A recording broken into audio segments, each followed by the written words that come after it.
Ujjain police को बड़ी सफलता हाथ लगी है। जी हां, उज्जैन पुलिस ने मुरैना की गैंग को गिरफ्तार किया है।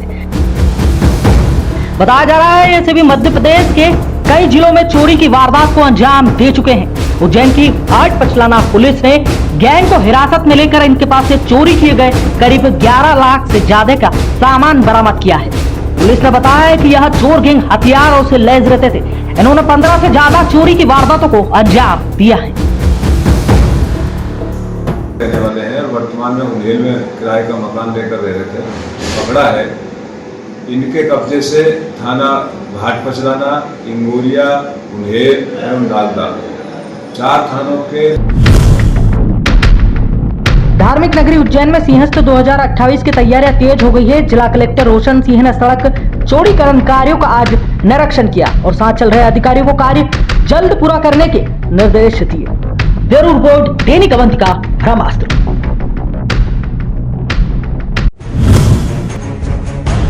रतलाम जिले में इलेक्ट्रिक स्कूटी में अचानक ब्लास्ट हो गया, जिससे कि घर में भीषण आग लग गई। आग की चपेट में मां और 2 बेटियां झुलस गई, जिनकी गंभीर हालत बताई जा रही है, जिनका उपचार जारी है। घटना करीब बीती रात 3 बजे की बताई जा रही है। जानकारी में सामने आया है कि स्कूटी चार्जिंग पे लगी हुई थी, जांच कर रही है। ब्यूरो रिपोर्ट, दैनिक अवंतिका, ब्रह्मास्त्र। भोंकने की आवाज आती है, मैं बाहर आके देखता हूँ तो अंदर से आवाज आती है जिसमें आग के लपटे बहुत तेज थे। उसमें मैंने देखा कि अंदर आके सुना तो 3 बच्चियां थी, 2 बच्चा एक माँ थी, उनकी तीनों झुलस चुके थे। और ये ईवी जो गाड़ी लाए थे नई 10 दिन पुरानी थी, उसमें आग लगने की वजह से कारण हादसा हुआ है। फायर ब्रिगेड वगैरह कितने बजे? फायर ब्रिगेड तो सर आ गई थी टाइम पे, पर एक्चुअली एम्बुलेंस नहीं आई। सामान सब जल गया अंदर? सामान सारा टोटल जल गया, कुछ भी नहीं है। 4 फोन। इंदौर के 65 वर्षीय बुजुर्ग 1 महीने से अपने घर से लापता है। बुजुर्ग का नाम हरिशंकर धीमान बताया जा रहा है। यह इंदौर की छुटी गोल टोली विनोद नगर के रहने वाले हैं, जिसकी रिपोर्ट पलासा थाने में परिजनों ने दर्ज कराई है। यह बुजुर्ग किसी को कहीं भी दिखाई दे तो स्क्रीन पर दिए गए नंबर पर संपर्क करें। सूचना देने वाले को उज्जैन के समाज सेवी बंटी अग्रवाल द्वारा स्वेच्छा अनुसार इनाम भी दिया जाएगा। ब्यूरो रिपोर्ट, दैनिक अवंतिका, ब्रह्मास्त्र। सीहोर से बड़ी खबर सामने आई है। जिला अस्पताल जैसे संवेदनशील और सुरक्षित माने जाने वाली परिसर में कोतवाली थाने में पदस्थ महिला आरक्षक पर पति पत्नी ने सरेआम हमला कर दिया। अस्पताल परिसर में हुई मारपीट के बाद मौके पर अफरा तफरी का माहौल बन गया। जानकारी के मुताबिक जिला अस्पताल में मरीजों और उनके परिजनों की भीड़ मौजूद थी। इसी दौरान महिला आरक्षक और आरोपी पति पत्नी के बीच विवाद हो गया।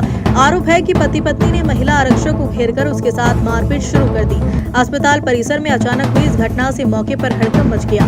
मारपीट में महिला आरक्षक घायल हो गई, जिसके बाद उसे अस्पताल के आपातकालीन वार्ड में भर्ती करवाया गया।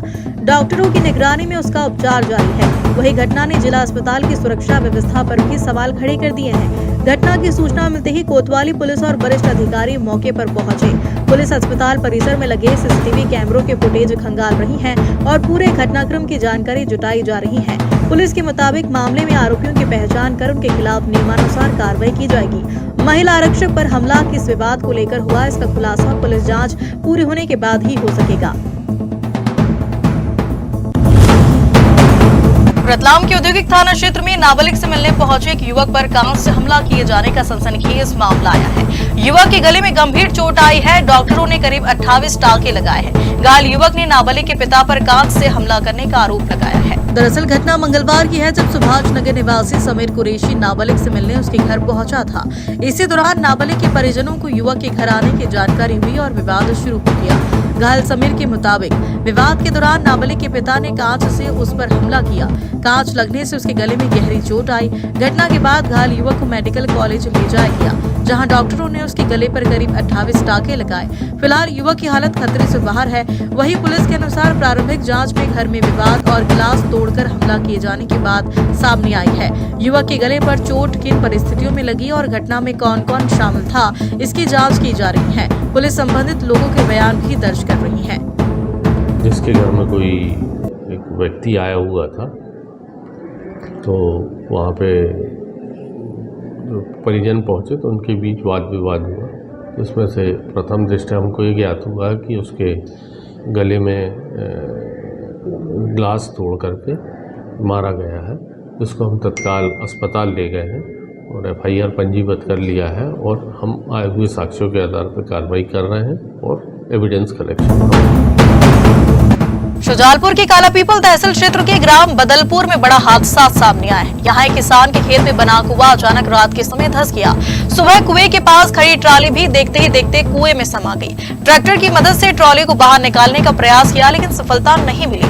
हादसे में किसान को लाखों रुपए के नुकसान की बात सामने आ रही है। ग्राम बदलपुर निवासी किसान भोलू प्रसाद पिता घीसीलाल के खेत में बना कुआं रात के समय अचानक धंस गया।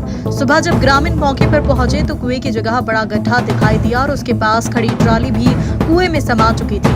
ग्रामीण जीवन परमार ने बताया कि सुबह जब वे मौके पर पहुंचे तो कुआं पूरी तरीके से धंस चुका था। पास में खड़ी ट्रॉली को बाहर निकालने के लिए ट्रैक्टर की मदद ली गई लेकिन प्रयास सफल नहीं हुआ। ट्रॉली कुएं में ही धंसती चली गई। अचानक हुई इस घटना से किसान को लाखों रुपए का आर्थिक नुकसान हुआ है। वही घटना के बाद ग्रामीणों में भी चिंता का माहौल है। देवास के खातेगांव में स्थानीय वाहनों से टोल वसूली के विरोध में नगर पूरी तरीके से बंद रहा। बढ़ते विरोध के बाद एसडीएम ने NHAI और टोल प्रबंधन से चर्चा की, जिसके बाद स्थानीय वाहनों को टोल से पूरी तरह मुक्त रखने की घोषणा की गई। स्थानीय वाहनों से टोल वसूली को लेकर खातेगांव में मंगलवार को व्यापारी और नागरिकों का आक्रोश देखने को मिला। विरोध में नगर की बाजार बंद रही और दोपहर में बड़ी संख्या में व्यापारी, जनप्रतिनिधि और सामाजिक कार्यकर्ता एकजुट होकर रैली के रूप में टोल प्लाजा पहुंचे। यहाँ प्रदर्शनकारियों ने NHAI और टोल प्रबंधन के खिलाफ जमकर नारेबाजी की और स्थानीय वाहनों को टोल से मुक्त करने की मांग को लेकर अनिश्चितकालीन धरना शुरू कर दिया। प्रदर्शन को देखते हुए टोल प्लाजा भारी पुलिस बल तैनात किया गया ताकि किसी भी तरह की अप्रिय स्थिति या तोड़फोड़ को रोका जा सके। प्रदर्शनकारियों ने साफ किया कि जब तक स्थानीय निवासियों और उनके वाहनों को टोल से पूरी तरीके से मुक्त नहीं किया जाता तब तक आंदोलन जारी रहेगा। बढ़ते दबाव के बाद एसडीएम राजेंद्र पवार ने NHAI और टोल प्रबंधन के अधिकारियों से चर्चा की। चर्चा के बाद स्थानीय वाहनों को टोल से पूरी तरीके से मुक्त रखने की घोषणा की गई। इसके लिए वाहन की RC और पहचान पत्र के आधार पर सत्यापन कराना अनिवार्य होगा। घोषणा के बाद प्रदर्शनकारियों ने अपना धरना समाप्त कर दिया।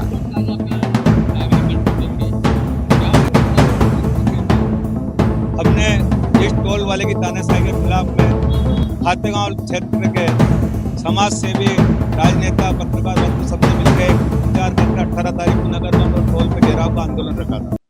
हमारे सवेरे पूरे नगर के व्यापारी बंधुओं ने, भाइयों ने हमें सहयोग करते हुए पूरा नगर बंद रखा। उसके बाद हम सब लोग टोल पे आए, हमने धरना दिया। हमारी प्रशासन से एक ही मांग थी कि हमारे क्षेत्र की जनता को टोल मुक्त किया जाए और उन्होंने वो हमारी मांग को एक्सेप्ट कर ली कि आपके जो है RC कार्ड और आधार कार्ड के आधार पर गाड़ियों का 0 टैग हम पंजीयन कर देंगे और आपकी गाड़ियां खातेगांव क्षेत्र की विधानसभा की।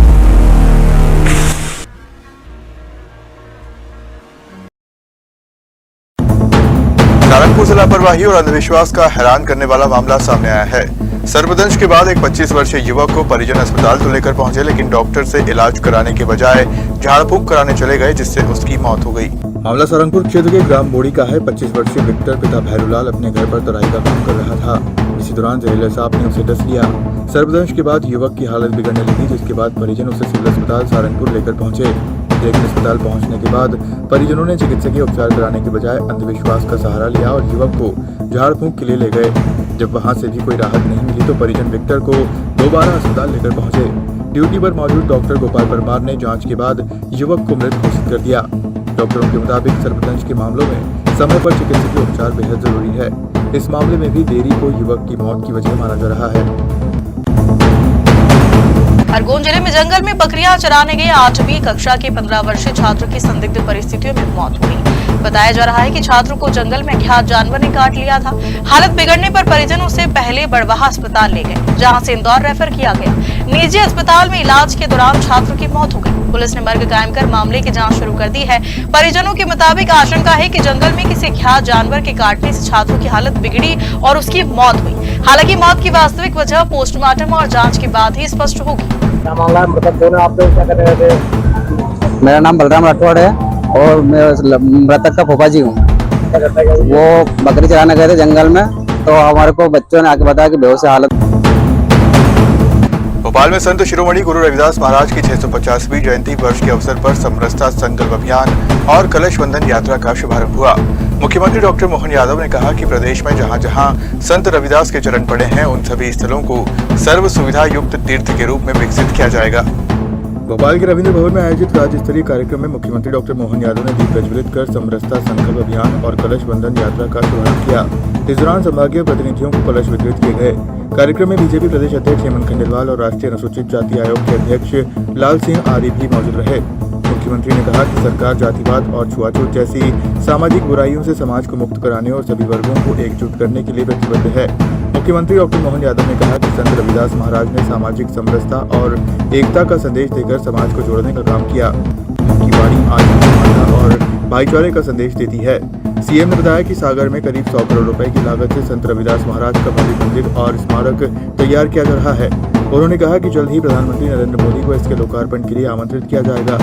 मुख्यमंत्री ने बड़ा ऐलान करते हुए कहा कि प्रदेश में जहां जहां संत रविदास महाराज के चरण पड़े हैं उन सभी स्थलों को सर्व सुविधा युक्त तीर्थ के रूप में विकसित किया जाएगा।